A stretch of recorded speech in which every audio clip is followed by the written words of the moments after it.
الأنبياء.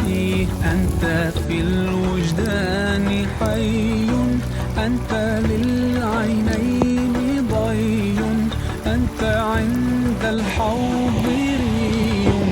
أنت نور الله فجرا، جئت بعد العسر يسرا، ربنا أعلاك قدرا يا إمام الأنبياء.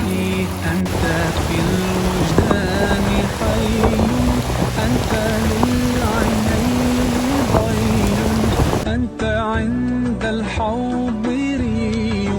أنت نور الله فجرا، جئت بعد العسر يسرا، ربنا أعلاك قدرا يا إمام الأنبياء. أنت في